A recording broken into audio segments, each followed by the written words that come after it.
Gentlemen, Moses Kuria, we all know that yesterday he quit his job as an economic advisor to President William Ruto. But a lot of questions have been asked. Why is Kuria quitting the government that he has fought for and defended every day since it came to power? Now let me take you back a bit to what is really happening here. Moses Kuria and William Ruto are people cut from the same piece of cloth. And William Ruto, knowing the charisma that Moses Kuria carries, he cannot let Kuria go out to fight him. So how best can Moses Kuria be used? Kuria quitting the work as an economic advisor to the president gives him the mandate to buy sympathy from the government of president, to buy sympathy from the people of the Mount Kenya region. And if he buys sympathy from the people of the Mount Kenya region, he can use that sympathy against Rigathi Gachagu. And I dare tell you, Moses Kuria has quit his job, but the security that he goes around with will not be with the throne. It will be revamped. It will be hardened so that when Kuria now starts his campaign of depopularizing Gachagu in the Mount Kenya region, he will have protection from the state. Another thing you should remember, recently Kuria has been on a verge of trying to do what? To go back to his roots and convince his people that I am with you, that I am with you no matter what. And that is why he began by trying to endorse himself as the Secretary General of the Jubilee Party, which is led by Uhuru Muigai Kenyatta. That is why he has been posting and even putting pictures of the late President Mwai Kibaki as his profile pictures on his social media platforms. And that is why, during different interviews, Kuria said that he will run for president, and he has gone ahead even to contradict himself further by saying that there will be no elections in the year 2027 because William Ruto will just be sworn in again as the President of the Republic of Kenya, and nothing you can do about it. That is what Kuria was doing. Now, out of the blue, Kuria comes with a statement that vaguely tells us that this man and President William Ruto, they are not fighting. They are not in any way in any differences.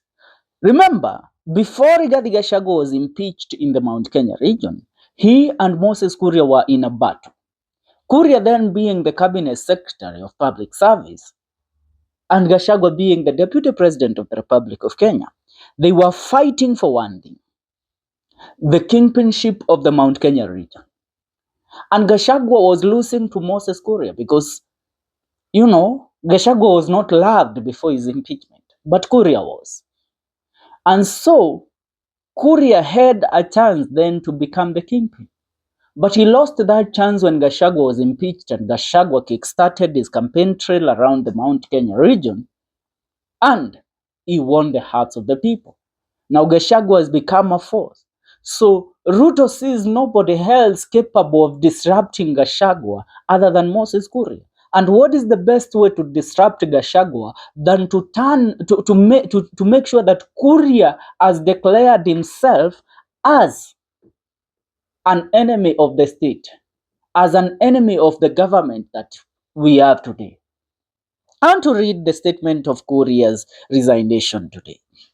Yesterday evening. He said, "This evening I have met my boss and my friend President William Ruto. The president has graciously accepted my decision to resign from the government. I thank President Ruto for having me an opportunity to serve as Cabinet Secretary for Investment, Trade and Industry for 11 months, Public Service Delivery and Performance Management for 9 months, and Senior Economic Advisor for the last 10 months. As I move on to pursue personal interests, I'm proud of the work the President and I did to implement the bottom-up economic transformation agenda, which I designed together with the President as our 2022 electoral platform. long live Kenya. That is Kurias Resignation statement. Now, what does this statement tell you? This statement tells you that Kuria is going nowhere. When I mean, Kuria and President William Ruto, they cannot be enemies at this moment. Hmm? So this is what Kuria will do. Kuria will come up with strategies of declaring himself as now the de facto kingpin of the Mount Kenya region. And he will start his campaign trail funded by the state to make sure that the grace and the love that Rigathi Gachagu currently has is divided into two. And as time goes by, because I have seen people say that Uhuru Muigai Kenyatta is for the people. I tell you, Uhuru is not for the people. Uhuru has his people in this government eating day in, day out. Uhuru has business interests to protect. And what is going to happen is that when Kuria declared his bid to become the Secretary General of Jubilee, he knew what he was doing. Remember, he sold his party to William Ruto.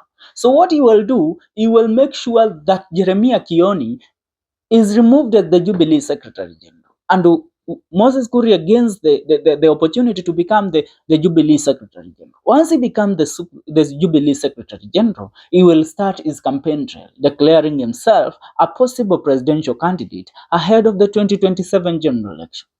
But the main goal is to make sure that the people of the mountain don't follow Gachagu as a whole. Let me tell you one thing. Kuria hails from Kiambu County and more so from where Uhuru Muigai Kenyatta comes from. Now, Kiambu has had two presidents. That is the first president, Mzee Jomo Kenyatta, and his son, Uhuru Muigai Kenyatta. Now, the chance of them being in power again was disrupted by William Ruto and by Mwai Kibaki. Because Mwai hailed from where? From Nyeri County. Rigathi Gachagu also hailed from Nyeri County. And remember, among all the counties in the Mount Kenya region, Kiambu has the largest number of voters. So if this number of voters, if there is a way that Kuria can convince them to vote for him, that means the votes of the Mount Kenya region are divided. The government currently is in a very desperate mood. They will pull every card to make sure that the mountain does not go against William Ruto as a united front come the year 2027. Tunaelewana mpaka hapo? So what the best way to do that than fund leaders from the mountain who will do what?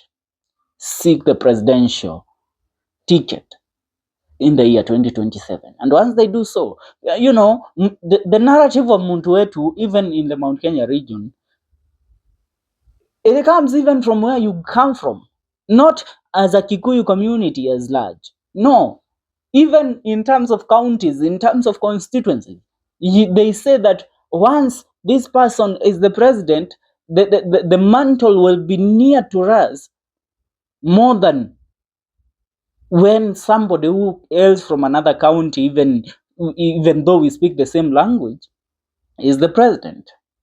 Mtazamaji, inaitwa siasa na inaitwa karata.